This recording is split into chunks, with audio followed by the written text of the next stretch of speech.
You're welcome once again to British Ivy School's e-learning platform.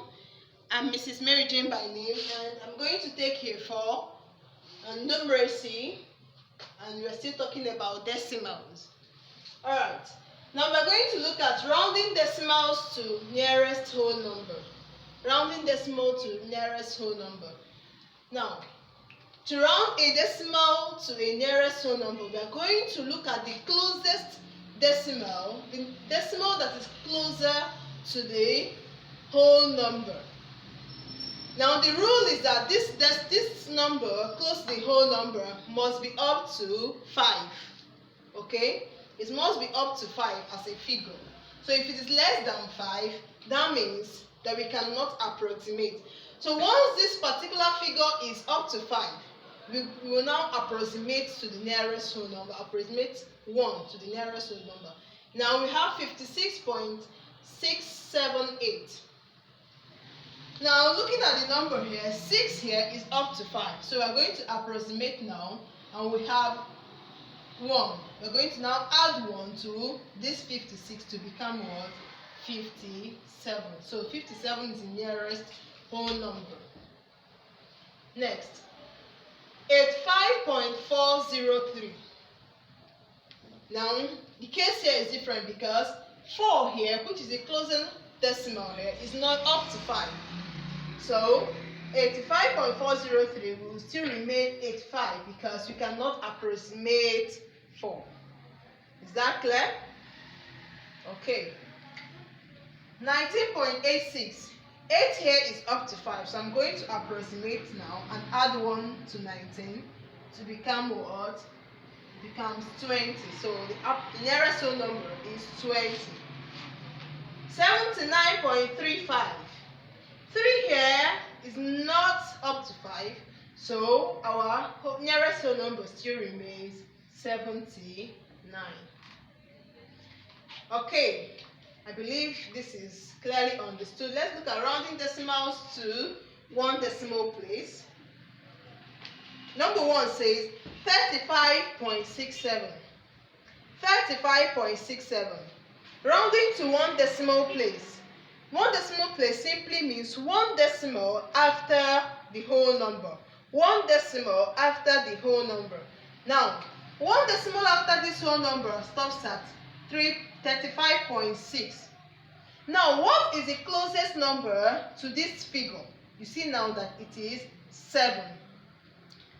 Remember our rule that any number you are trying to approximate should be up to 5. So 7 is not up to 5. Sorry, 7 is up to 5. So we're going to approximate now, and it becomes 35.7. You see that I added 1 to this 6. So this is one decimal place. That means just one particular number after your decimal point. Next number. 66.89. 66.89. Now, 9 after this first decimal point is up to 5. So I will now approximate and add 1 to 8. So it becomes 66.9. Is that clear? Then next one, 80.008. 0, which is after our first decimal point, is not up to 5. So our answer still remains 80.0. Please, you're not going to write 80. Remember, you're told to write to one decimal place. So make sure you just leave the 0 there. It's 80.0. Okay? 59.52. 2, which is close to the first decimal figure, is not up to 5. So our answer still remains 59.5. Okay? Same thing, rounding decimals to two decimal places. Now, in this particular number, 8 here, 2 decimal places simply means 2 figures after one decimal point. So 8 here is up to 5. So I'm going to approximate now. It becomes 125.79. You see that now. 2 decimal places. Even if you are told to approximate to 3 decimal places, just make sure that your figures are 3 figures after your decimal point. For 2 decimal places, that is 2 numbers after your decimal point. 43.05. 43.05. Then the number after 5 is up to 5. So I'll approximate to 0.6. Same thing here, 27 point. The number after my 2 decimal places is not up to 5. So it still remains 27.88. Same here, 79 point. This 2 here is not up to 5.12. So that is it for 2 decimal places. Now, for converting of fractions to decimals, which we treated last week, I'm going to touch 2 examples now for those that didn't understand. Alright, I'm going to solve this fraction 1 over 25.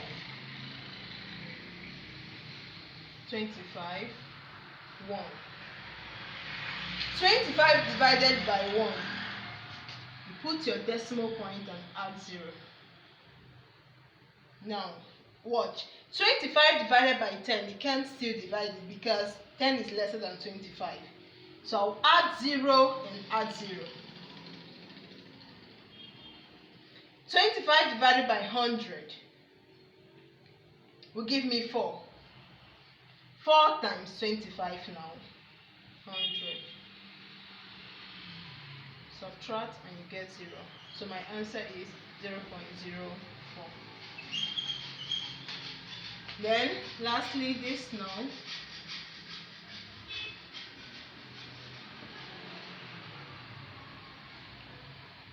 Divided by 1. Can go, add your decimal, add 0. 40 divided by 10. Cannot still go. You add 0 and add 0. Are you getting that?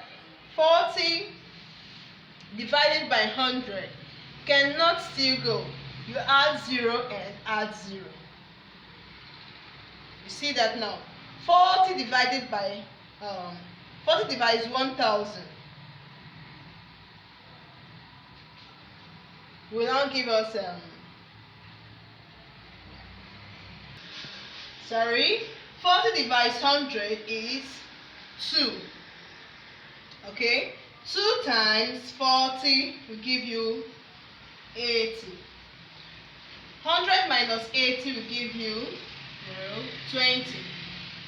Now we'll continue. 40 divides 20 cannot go. Now add 0. 40 divides 200 give me 5. 5 times this 40 give me 200. 200 minus 200 will now give me 0. So my final answer is now 0.025. Okay, so this is for just making a reference to last week's teaching. So remember, we started with rounding decimals to nearest whole number, rounding decimals to 1 decimal place and 2 decimal place, and you can continue 3 decimal place as the case may be. And the rule states that for you to approximate the closest number to the number you want to approximate must be up to 5. Alright, I'm going to give you a homework now. Write these decimals in their nearest whole numbers and round them to 2 decimal places. So for each of these numbers that I've given you, you're going to round them to their nearest whole number and give me the answer, and then round them to 2 decimal places and write out the answer separately. Alright. Thank you very much for listening. Thank you very much for listening. Do have a nice day and take care.